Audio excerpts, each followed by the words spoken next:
ഇന്ന് നമുക്ക് ഈ ഫുട്ബോളിൽ ഡിഫെൻസീവ് ലൈൻ ബ്രേക്ക് ചെയ്യാതെ എങ്ങനെ ഒരു പ്രോപ്പർ ടീമിനെ ബിൽഡ് ചെയ്യാമെന്നുള്ള രീതിയിലുള്ള പ്രോപ്പറായിട്ടുള്ള പൊസിഷനിങ്ങും ഫോർമേഷനും പ്ലേ സ്റ്റൈലും കാര്യങ്ങളാണ് ഞാൻ കൈൻഡ് ഓഫ് ഷെയർ ചെയ്യാൻ പോകുന്നത്. സോ ഈ ഒരു പെർട്ടിക്കുലർ മെത്തേഡ് എനിക്ക് വർക്കായിട്ടുണ്ടായിരുന്നു. സോ എനിക്കും ഇനീഷ്യലി ഒരു ഡേയ്സ് ഉണ്ടായിരുന്നു, എങ്ങനെ എൻ്റെ ഡിഫെൻസൊക്കെ ഒത്തിരിയും പൊട്ടാറുണ്ടായിരുന്നു. ഒപ്പോണൻറ്റ് ഫോർവേഡൊക്കെ വന്നിട്ട് എൻ്റെ ടീം അല്ലെങ്കിൽ എൻ്റെ ഒരു ഡിഫെൻസ് ലൈന് ബ്രേക്ക് ചെയ്യുന്നുണ്ടായിരുന്നു. സോ ഈവൻ ഒരു ഇത്രയും വീഡിയോസും കാര്യങ്ങളും റെഫർ ചെയ്തിട്ട് എനിക്ക് വർക്കായിട്ടുള്ള ഒരു പെർട്ടിക്കുലർ ഫോർമേഷൻ അല്ലെങ്കിൽ ഒരു ഡിഫെൻസീവ് ഫോർ എങ്ങനെ ഞാൻ ബിൽഡ് ചെയ്തതെന്നാണ് ഞാൻ ഈ ഒരു പെർട്ടിക്കുലർ വീഡിയോയിലൂടെ നിങ്ങൾക്ക് ഷെയർ ചെയ്യുന്നത്. സോ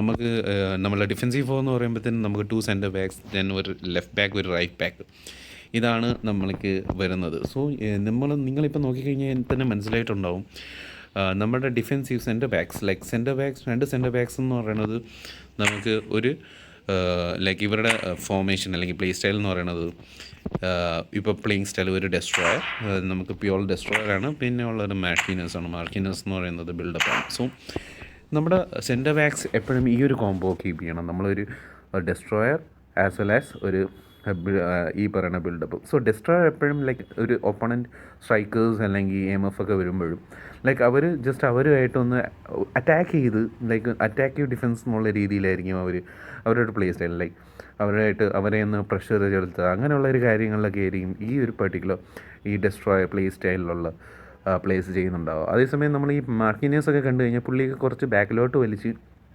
നിന്ന് ഡിഫെൻഡ് ചെയ്യാനുള്ളൊരു പെർട്ടിക്കുലർ ടാക്ടിക്സ് അല്ലെങ്കിൽ ആ ഒരു പെർട്ടിക്കുലർ പ്ലേ സ്റ്റൈലാണ് ഡിസ്ട്രോയർ ഉള്ളത്. പിന്നെ ഈ ഒരു കോംബോ പലവരും അതുപോലെ തന്നെ ഫോളോ ചെയ്യുന്നത് ഞാൻ കണ്ടിട്ടുള്ളൂ. ബട്ട് നമുക്ക് വേറൊരു ഇഷ്യൂ വരുന്നതെന്ന് പറഞ്ഞു കഴിഞ്ഞാൽ നമ്മുടെ ലെഫ്റ്റ് ബാക്കും റൈറ്റ് ബാക്കും ആണ്.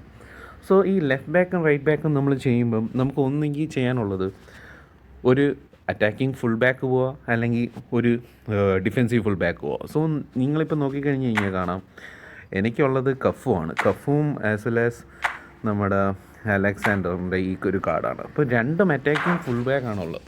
സോ എനിക്ക് ഒരു അറ്റാക്കിങ്ങും ഒരു ഡിഫെൻസീവാണ് വേണ്ടിയത്. സോ എനിക്ക് ഈ ഒരു പെർട്ടിക്കുലർ ഏരിയയിൽ ഈവൻ ദോ എൻ്റെ ഒരു സ്ക്വാഡിൻ്റെ ലിമിറ്റേഷനിൽ എനിക്കും അതങ്ങനെ ചെയ്യാൻ വേണ്ടി പറ്റാറില്ല. എനിക്കൊരു ഡിഫെൻസീവ് ഫുൾ ബാക്ക് ഇല്ല. സോ ഞാൻ ചെയ്തത് എന്ന് പറയുന്നത് നമ്മുടെ ഈ പറയുന്ന നമ്മളെ ഇൻഡിവിജ്വൽ ഇൻസ്ട്രക്ഷൻസിൽ ഞാൻ നമ്മുടെ അലക്സാണ്ടർ പുള്ളിയെ ഞാൻ ഡിഫെൻസീവായിട്ട് ലോക്ക് ചെയ്യും. അപ്പോൾ പുള്ളി കുറച്ചൊന്ന് എന്താ പറയുക, ഒന്ന് അറ്റാക്കിങ്ങിന് ഒന്നും പോവാതെ ബാക്കിലോട്ട് വലിഞ്ഞ്. സോ നോർമലി ഒരു അറ്റാക്കിങ് ഫുൾ ബാക്കിൻ്റെ ഒരു നേച്ചർ എന്ന് പറയുന്നത് ഈ ഒരു പെർട്ടിക്കുലർ ലൈനേജ് ഇങ്ങനെ കീപ്പ് ചെയ്ത് പോവും. ഇവരിങ്ങനെ ഒരു അറ്റാക്ക് പോകാനുള്ള ചാൻസസ് കൂടുതലല്ല അവർക്ക്. സോ ഞാനിപ്പം ഈ ഒരു ഇൻഡിവിജ്വൽ ഇൻസ്ട്രക്ഷൻ കൊടുത്ത് ഞാൻ എൻ്റെ LBനെ ഞാൻ ഇതുപോലെ ആക്കിയിട്ടുണ്ടായിരുന്നു, കുറച്ചൊന്ന് സർപ്രൈസ് ചെയ്തത് പുള്ളിയുടെ അറ്റാക്കിങ്. ദെൻ എനിക്ക് ഇപ്പം റൈറ്റ് സൈഡ് കഫുവിന് ഞാൻ ഒന്നും ചെയ്തിട്ടില്ല. കഫു ക്യാൻ ഇൻഡിപെൻഡൻ്റ്ലി ഗോ, പുള്ളി നോർമൽ ബിഹേവിയർ അറ്റാക്കിങ് തന്നെ പോട്ടെ. സോ നിങ്ങൾക്ക് ഒരു ഒഫെൻസീവ് അല്ലെങ്കിൽ ഒരു ഡിഫെൻസീവ് കോംബോ ഉണ്ടെങ്കിൽ ഈ ഒരു ഇഷ്യൂ വരത്തില്ല.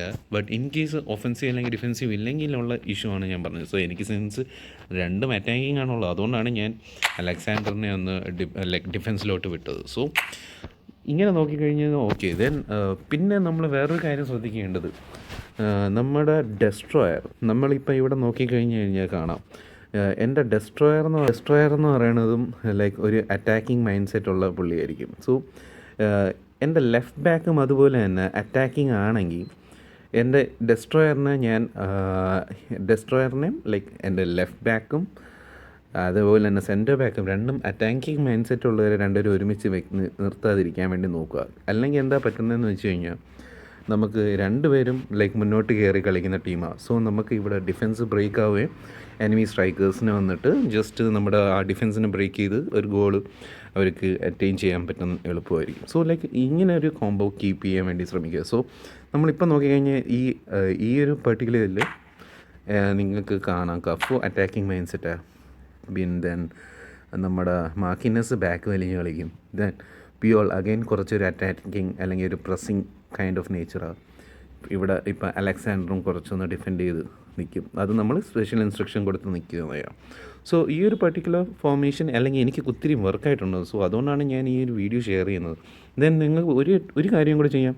ലൈക്ക് നമുക്ക് ഇൻഡിവിജ്വൽ ഇൻസ്ട്രക്ഷൻസിൽ നമുക്ക് ഓക്കെ ഡിഫെൻസിൽ നമുക്ക് വേണമെങ്കിൽ നമ്മുടെ ഡി എം എഫിനെ ഡീപ്പ് ലൈൻ വലിക്കാൻ വേണ്ടി പറ്റും. അല്ലെങ്കിൽ ഡീപ്പ് ലൈൻ വലിച്ചില്ലെങ്കിലും കുഴപ്പമില്ല. നമുക്ക് ആങ്കർ മാനായിട്ട് കൊടുത്തു കഴിഞ്ഞാലും ലൈക്ക് ഈ ഒരു പർട്ടിക്കുലർ ഏരിയ നമുക്ക് ലൈക്ക് ഈവൻ ദോ നമുക്ക് ഇപ്പം പിയോൾ റോഡറി ഇവർ ലൈക്ക് ഒരുമിച്ച് ഒന്ന് ടീം അപ്പ് ചെയ്ത് കളിക്കുന്ന ഏരിയാസ് കാണാൻ വേണ്ടി പറ്റും. ബട്ട് ഡീപ്പ് ലൈൻ കൊടുത്തു കഴിഞ്ഞ് കഴിഞ്ഞാൽ എന്താ ഉള്ള ഇഷ്യൂ എന്ന് പറഞ്ഞാൽ നമ്മുടെ ലൈക്ക് ഈ ഒരു പുള്ളിയും ലൈക്ക് നമ്മുടെ ഡിഫെൻസിൽ ജോയിൻ ചെയ്യും. ലൈക്ക് ഈ ഒരു ഏരിയയിൽ കവർ ചെയ്ത് വേണ്ടി കളിക്കാൻ വേണ്ടി പറ്റും. ബട്ട് ആങ്കർ മാൻ ആണെങ്കിൽ ലൈക്ക് കുറച്ചുകൂടെ ഒന്ന് ഫ്രണ്ട് ചെയ്ത് നമുക്ക് ഡിഫെൻസ് ഇത്രയും ഡീപ്പ് പോയി അവരെ സ്ട്രൈക്കറുമായിട്ട് നമുക്ക് ലൈക്ക് കൈൻഡ് ഓഫ് ഒരു ബാറ്റിൽ ഒഴിവാക്കാൻ വേണ്ടി പറ്റും. So like my preference like നമുക്കൊരു ഡി എം എഫ് ഉണ്ടെങ്കിൽ പുള്ളി ആങ്കർ മാൻ. സോ റോഡ്രിയുടെ പ്ലേ സ്റ്റൈലും ആങ്കർ മാൻ തന്നെയാണ്. So like you can obviously go with it.